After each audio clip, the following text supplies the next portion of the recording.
Olá pessoal, olá mulheres, perdão. Meu nome é Gidilene, sou cientista social e pedagoga e também pesquisadora, autora aí de uns livros que eu estou para lançar da história do Parque Osiel, Monte Cristo e Gleba B.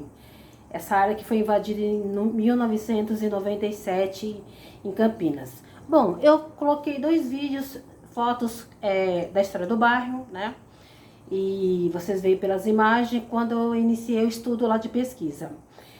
É muita coisa para contar, tem muita história triste, dramática, que esses ocupantes, né, eles gostam de chamar de ocupantes e não de invasores, eles se sentem depreciados falando invasores, desde o início eles falaram, não coloca invasão. Porque era uma área que estava ali parada, né?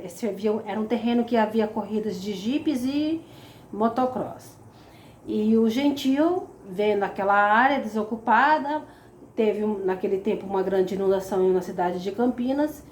Crianças, pessoas morreram devido a essa grande enchente que houve. E ele foi lá e com a família dele fez uma espécie de um acampamento. E a polícia foi lá com menos de uma semana e ele bateu o pé que não iria sair dali. E ele foi chamando pessoas da cidade para ir morando lá. E assim, de boca em boca, gente. Não foi nada de internet, telefone, celular, não. E as pessoas começaram a chegar. Naquele período do governo do Fernando Henrique Cardoso, estava havendo uma política de globalização no mundo.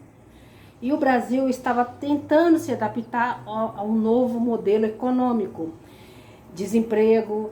Para você, eu mesma como pesquisadora, posso relatar que o mercado de trabalho, muitas pequenas e médias empresas estavam fechando, quebrando, porque não tinha como concorrer com as novas e grandes empresas.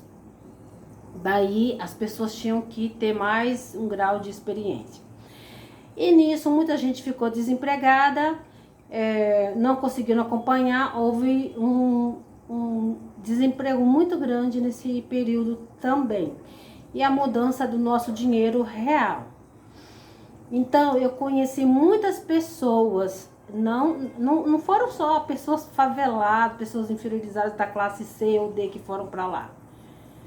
Foram pessoas que tinham uma classe social melhor e perderam de um nada tudo. Açougueiro, dentista, angolano, pessoas que vieram de outros lugares, de outros países também, tem essa história. E o Padre Nelson encabeçou com o Gentil, já conhecia o Gentil, fizeram uma espécie de uma dupla, Batman e Robin, que eu gosto de chamar carinhosamente, né? O Gentil uma espécie de Batman, né, Homem-Morcego, e mesmo ali, e o Padre Nelson o Robin, né? E esses dois personagens lutaram para que dezenas e dezenas de centenas de pessoas ocupassem aquela área e fossem morar. A questão ali social era a moradia, a questão da dignidade social, que as pessoas foram para lá. Elas foram fugir de uma degradação social miserável. Era todo terreno, quando chovia era aquela lama, e as pessoas foram chegando e eu acompanhando aquela história, né? E o Gentil, quando eu conversei com ele, eu não cheguei a tirar fotos com ele, porque ele não gostava dessa coisa de se aparecer. O Gentil era 24 horas andando para cima e para baixo, recebendo as pessoas, analisando, dando um terreno, ó, aqui só vem, entra a família. Ele deixou bem claro desde o início isso. A dona, a esposa dele, né, uma pessoa muito amável, as filhas sempre ali militante com o pai e com os filhos. Era uma pobreza, gente, era uma pobreza muito grande, mas eles eram muito unidos. E havia sempre, toda semana, uma espécie de reuniões, assembleias ali, que eles montavam uma espécie de um palanquinho para conversar com os moradores e conscientizar. Estamos aqui por um objetivo e por uma luta. Então, e o nome Parque Osiel foi dado em homenagem a um jovem de 17 anos, lá em Eldorado dos Carajás, né? Do qual ele era um militante. Esse menino era uma espécie de líder, e a polícia, vendo que ele era uma espécie de liderança e cabeça, né, executou o Osiel Alves, né? esse jovem aí. E como memória pela luta, eles batizaram o bairro de Parque Osiel. Então, Osiel era manchetes quase todos os dias, toda semana, era muito difícil não ter uma manchete da história da ocupação. Aí o Monte Cristo era acima, Monte Cristo porque é a parte mais alta ali do Parque Osiel. E para baixo, assim, da Fazenda Taubaté é a Gleba B, que hoje é chamado de Vila Taubaté. Tem muita história, se vocês quiserem perguntar, tem muita história para contar. Teve questões políticas, houve os assassinatos. Os assassinatos houveram muito entre eles ali. Não tem nada com tráfico, bandido. Os bandidos ficavam até de fora disso aí, mas eram entre eles disputas, gente, de terra. O poder, né? O poder subiu a cabeça de muito ali e acabaram muitas vezes eles brigando entre si. Então, houve muita inveja, muito ciúme, muita perseguição, muita matança, como vocês sabem, né? Criminalidade ali.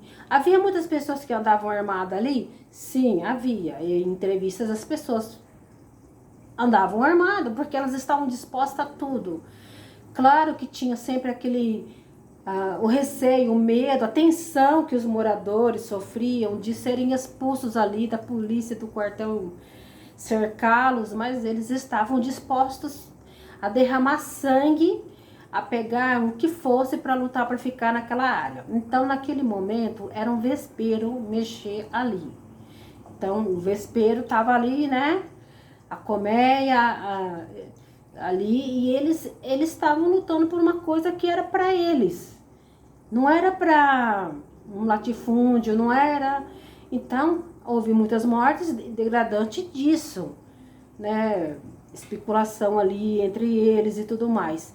Então, sempre que alguém queria crescer ali, dar uma de valentão, entre eles mesmo. Então, o João Sinclair, que eu considero uma espécie de um segundo, né? Sebastião Salgado, fotografou muitas imagens. Eu e ele um tempo, nós não trabalhamos juntos, tem nada, eu conversei com o João Sinclair, né? Infelizmente hoje ele não está vivo, mas ele teve muita história através das imagens, do olhar dele, de fotógrafo. E até condenaram ele lá, muitas vezes, de uma espécie de aproveitador, especulador, né? Porque o João Sinclair, se eu não me engano, ele era um pouco da esquerda, né? Mas enfim, eu tinha um trabalho nada a ver com política até hoje. O meu trabalho era a questão social da terra, da conquista da moradia para aquelas pessoas que eram o sonho mais que eles queriam atingir e conseguiram, né? Tanto que até hoje tem pessoas que têm desde história que moram lá desde o início. Ali é uma área, uma espécie de um condomínio fechado, certo? Tem de tudo que você possa imaginar. E eu também vou analisar algumas coisas muito parecidas com a favela da Rocinha. Não estive na Rocinha ainda, mas as minhas pesquisas, né, juntamente com a favela da Rocinha, o contexto é quase muito parecido, semelhante à luta ali. Então, é muita coisa para falar para vocês. Tem coisas que, assim, como sociólogo, eu andando ali naquele sol quente, as pessoas me dando um copo de água, comida. Era uma espécie de uma filha. E não foi uma coisa fácil para entrevistar aquelas pessoas. E olha que ainda entrevistei muita gente, ainda faltou muita gente para ser entrevistada ainda. Muita dor, muito sofrimento. Então, assim, tem coisas engraçadas, tem coisas muito dramáticas, incêndios que aconteceram lá, coisas que eu também não posso, no momento, não posso falar, né? Padre Nelson foi persuadido pela igreja, ou você fica na igreja ou fica no movimento, e ele não teve outra saída, ficou na igreja. É o trabalho que ele é predestinado a fazer. Mas ele muitas vezes teve que carregar pessoas ali moribundas. Ninguém conhece o lado, né, do sofrimento do Padre Nelson, mas ele era aquele padre assim bocudo, se conhecia. Padre Nelson, se você sentar com ele, ele te dá uma aula, gente. Aliás, ele deveria também ser professor na faculdade, porque quando ele abre a boca para falar das condições, do que se tornou esse país, olha, ele dá uma aula em um discurso de meia hora que você não tem como você não se tocar do poder do opressor sobre a classe inferiorizada nesse país. Tem muita história. Então tem um capítulo aí muito grande que eu quero falar do Padre Nelson. Para mim ele é o líder, ele vai ser sempre o líder, inquestionável naquela ocupação. Tem coisas muito engraçadas que vocês vão rir de mim, Padre Nelson, gentil. Ali era um pouco de tudo, muita loucura, muita informação, ok? Até o próximo vídeo. Um beijo para vocês, um abraço, se inscrevam, tem muita coisa. Se tiver dúvida, se tiver curiosidade, pode mandar aqui que eu respondo com o maior prazer. Tchau!